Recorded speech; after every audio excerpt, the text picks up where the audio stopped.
What's going on, ladies and gents, boys and girls, guardians of all ages, Joker back again, once again. Having played the raid layer multiple times now, I've come away feeling like, well, it's a mixed bag. The Argos fight is one of the best encounters Bungie has ever created. It's frenetic, people have jobs, and no one job is all that hard. But like cogs in a machine, if one drops the ball, then it can cost a DPS phase. It's fairly intuitive. You have 3 sides, 6 craniums, 3 different damage types, and you need people to get where they need to be, and you just need to execute. I feel like this encounter, you can have 1 or 2 people that are the weak links that can be carried through it, and not really cost the raid like, say, in the Leviathan. And that's kind of important. Being able to carry weaker players, some people may scoff at this notion, but let's be realistic here. Raid carries was one of the few pieces of content that kept Destiny 1 alive as a piece of entertainment on Twitch and YouTube during year 1. The more mechanically complex a raid encounter is, the harder it is to do. I mean, this just goes hand in hand. So I think this raid strikes a good balance between just hard enough and just easy enough. It's right there where I think most raids, or most encounters at least, should be. However, all of that good stuff is underpinned by an extremely large "that said." You'll notice that anyone talking about this raid is really only talking about the final boss fight. That's because, by and large, the rest of the raid is a wash. The raid starts off with a larger than needed conga line platforming puzzle where you march in a line going platform to platform until you reach a checkpoint, or until you reach an area I'll be referring to as the dock. This isn't a particularly hard puzzle, but it does overstay its welcome, with the last section being one too many. More so when it's not all that hard to make the jump from the last checkpoint to the dock.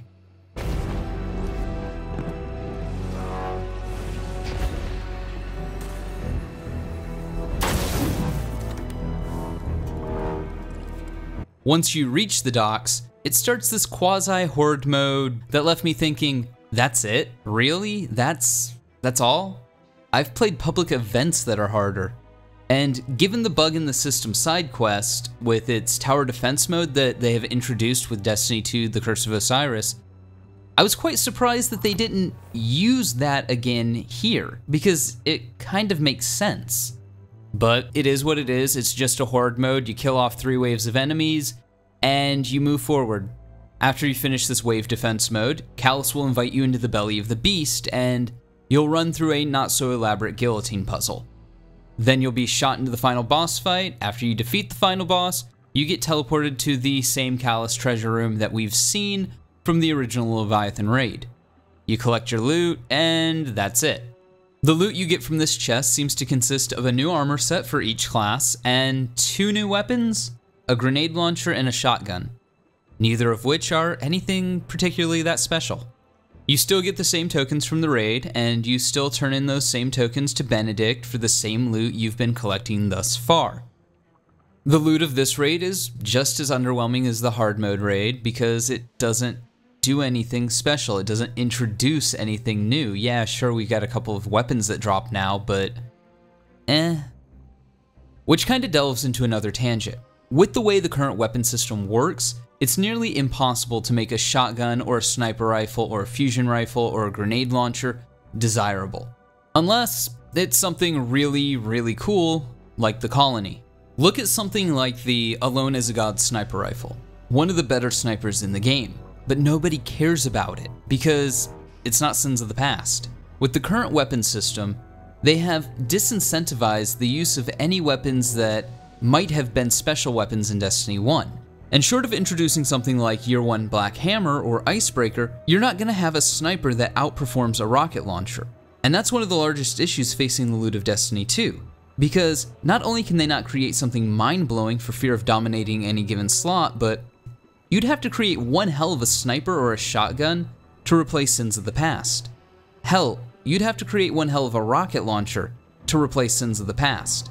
Now, this is nothing new for Destiny. Destiny has always had a best-in-slot weapon. In Destiny 1, you had your raid toolbox, and anything outside of that toolbox was unimportant. However, in Destiny 2, your best-in-slot rocket launcher is going to always outstrip and spank 6 other weapon types. And no, nerfing the rocket launcher is not the answer.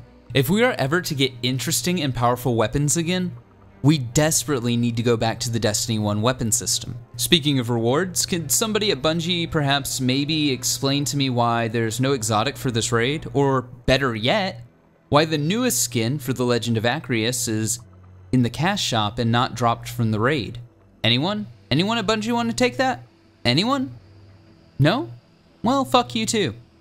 Another odd design choice that I can't quite wrap my head around is the story given to us in the raid. Somebody at Bungie clearly wants the raid and the Leviathan to have a greater story purpose to Destiny as a whole, and yet, it just kinda seems like a half-assed story. In Destiny 2, the first raid had a bit of a story tie-in, not to mention we did just finish killing Gull and now some big fuck-off Cabal ship has appeared in the skies over Nessus and has started eating it. That might be something we want to check out. For this raid, there's no heralding event, there's no story mission tie-in, there's nothing. You just get a prompt, it says, hey, come to the Leviathan and do the new raid lair. And then they try telling us a story. And even the story doesn't seem to know if it comes before or after the original raid. Some of the dialogue implies one, some of it implies the other. Who knows, maybe Callus is suffering from old age, or this was cobbled together last minute and used bits and pieces of dialogue they already had recorded and hoped that nobody would notice. Overall, this is an adequate piece of content, but I don't think it will have a long-lasting appeal. The boss fight is really fun and I cannot overstate how good it is done. The reward system, however, is very weak. The first half of the raid seems to be rather pointless and uninspired.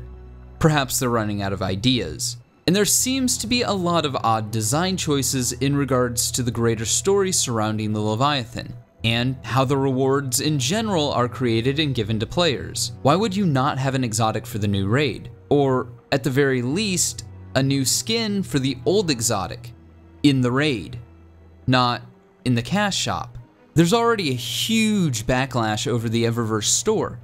Nobody likes it.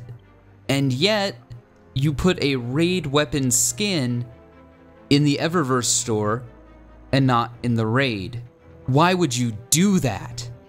All in all, I don't hate the raid. I think the vast majority of it is a mediocre experience that would benefit from being cut and just spawning the players in at the final boss room, the only good part of the raid. What the raid gets right, it gets really, really right. On the same note, what it gets wrong, it gets really, really, really wrong. I didn't walk away from any one part of the raid thinking, you know, that was just okay. I either liked it or I didn't. This raid does do one thing very, very right that I haven't mentioned. It fills the gap between an actual raid and a strike. Something that I would like to see expanded on more, with the caveat of we get this alongside actual raids and actual strikes. I would say that I'm morbidly curious to see what the next raid lair brings. Hopefully, it and its loot will be vastly more interesting and more inspired. This is an aspect of Destiny 2 that Bungie desperately needs to prioritize. When the cash shop gets not only 1, but 2 updates in a DLC, and the raid gets 1 set of armor and 2 new weapons, something has gone catastrophically wrong with the priorities at Bungie HQ. It will be this sort of blatant disregard for the player and the player experience in favor of trying to appeal to the player's wallet that will ultimately be the final nail in Destiny 2's coffin, if it continues to persist. But, like always, ladies and gents, boys and girls, guardians of all ages, those are just my thoughts. Let me know yours in the comments below, and like always, stay frosty. Long ago in a Bungie franchise, Bungie Activision, the franchise-killing master of microtransactions, released an unenjoyable game. But a foolish guardian wielding the helm of inmost light stepped forth to oppose me.